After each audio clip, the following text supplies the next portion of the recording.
Tuhan bersamamu dan bersama rohmu. Inilah Injil suci menurut Lukas. Dimuliakanlah Tuhan. Banyak orang telah berusaha menyusun suatu berita tentang peristiwa-peristiwa yang telah terjadi di antara kita. Seperti yang disampaikan kepada kita oleh saudara-saudara yang dari semula adalah saksi mata dan pelayan firman. Karena itu, setelah menyelidiki segala peristiwa itu dengan saksama dari awal mulanya, aku mengambil keputusan untuk membukukannya dengan teratur bagimu. Dengan demikian, engkau dapat mengetahui bahwa segala sesuatu yang diajarkan kepadamu sungguh benar. Sesudah dicobai iblis di padang gurun, dalam kuasa roh, kembalilah Yesus ke Galilea.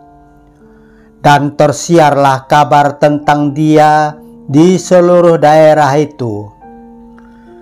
Selama di situ, Ia mengajar di rumah-rumah ibadat, dan semua orang memuji Dia.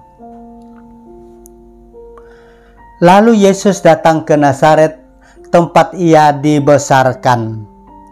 Dan menurut kebiasaannya, pada hari Sabat Ia masuk ke rumah ibadat, lalu berdiri hendak membaca kitab suci.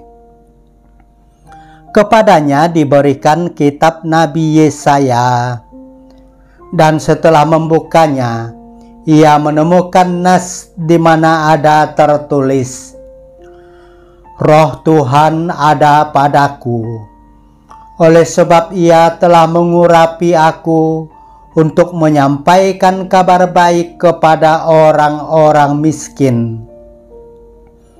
Dan Ia telah mengutus aku untuk memberitakan pembebasan kepada orang-orang tawanan dan penglihatan bagi orang-orang buta, untuk membebaskan orang-orang yang tertindas, untuk memberitakan bahwa tahun rahmat Tuhan telah datang. Kemudian Yesus menutup kitab itu, mengembalikannya kepada pejabat, lalu duduk. Dan mata semua orang dalam rumah ibadat itu tertuju kepadanya. Lalu Yesus mulai mengajar mereka, katanya, pada hari ini genaplah nas tadi sewaktu kamu mendengarnya. Demikianlah sabda Tuhan. Terpujilah Kristus. Pax et bonum. Semoga Tuhan menganugerahkan damai dan kebaikannya bagi kita semua.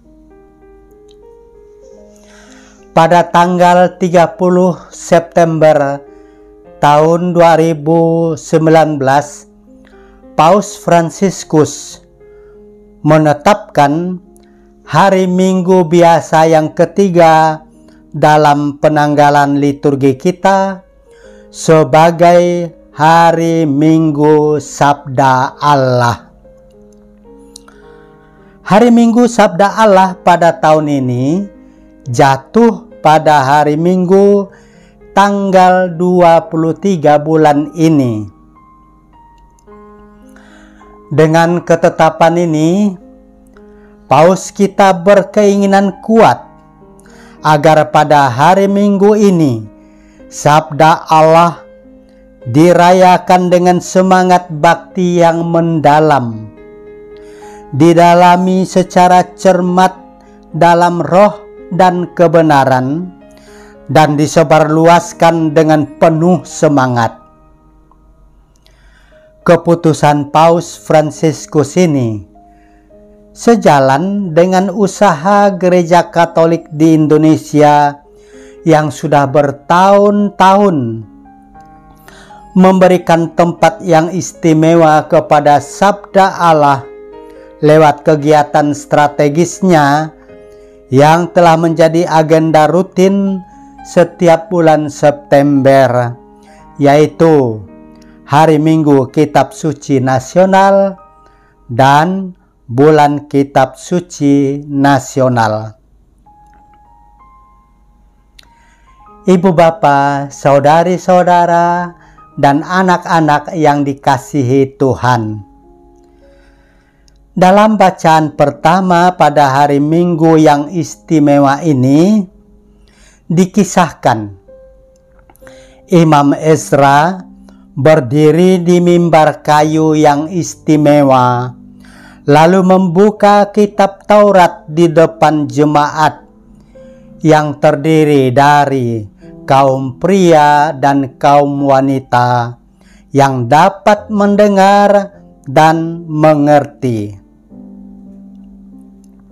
Dengan penuh perhatian, seluruh umat mendengarkan.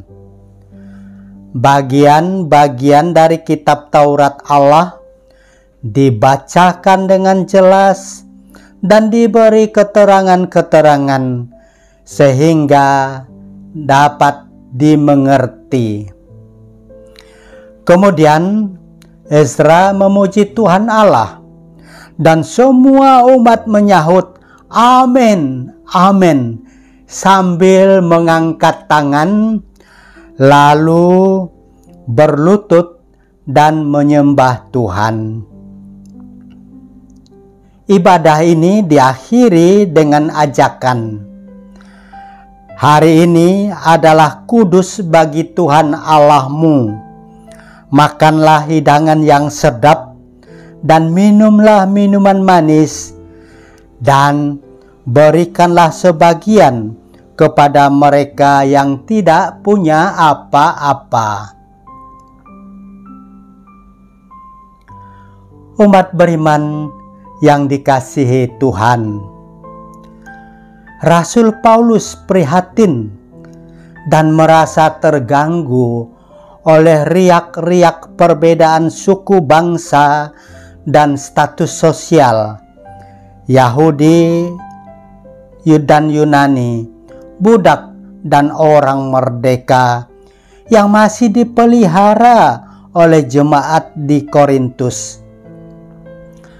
Karena itu Rasul Paulus mengingatkan status hidup baru jemaat itu dan berkata, semua yang telah dibaptis dalam satu roh menjadi satu tubuh dalam Yesus Kristus, atau dalam bahasa gaulnya, dalam Yesus kita bersaudara.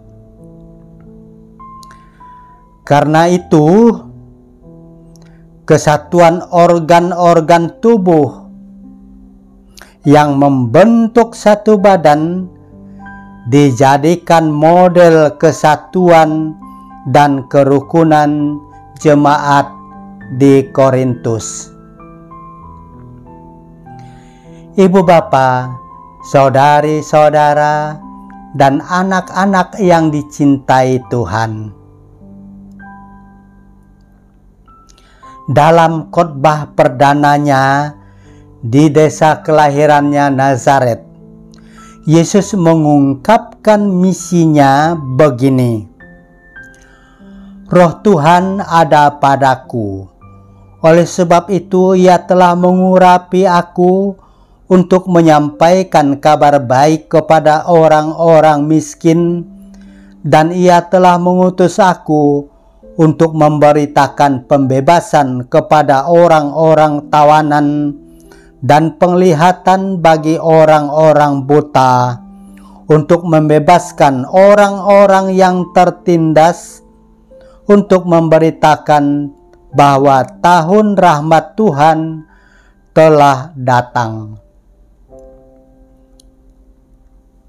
Ketiga misi Yesus ini, yaitu menyampaikan kabar baik kepada orang-orang miskin, memberitakan pembebasan kepada orang-orang tawanan, penglihatan bagi orang-orang buta, membebaskan orang-orang yang tertindas, serta memberitakan tahun rahmat Tuhan telah datang, dilandasi otoritas yang dimilikinya, yaitu Roh Tuhan ada padaku, oleh sebab Ia telah mengurapi aku. Umat beriman yang dikasihi Tuhan, sabda Allah mendapat tempat khusus dalam ibadah kita. Sabda Allah yang diwartakan dan dijelaskan dalam setiap ibadah menyatukan kita di dalam dan di luar gedung, menjadi fondasi hidup batin dan dasar aksi efektif gereja melanjutkan misi Yesus yang pro wong cilik, pro generasi muda yang membutuhkan pendidikan dan pencerdasan, pro kesehatan masyarakat luas, dan pro kebaikan serta kesejahteraan umum. Setiap orang Kristen tidak dapat hidup tenang apabila ada anggota jemaat yang masih prasejahtera, sakit, dan tidak berdaya mengusahakan sendiri masa depannya yang lebih baik. Sebab jika satu bagian dari anggota tubuh yang sakit, maka seluruh badan turut merasakan rasa sakit itu. Pax et Bonum. Semoga Tuhan menganugerahkan damai dan kebaikannya bagi kita semua.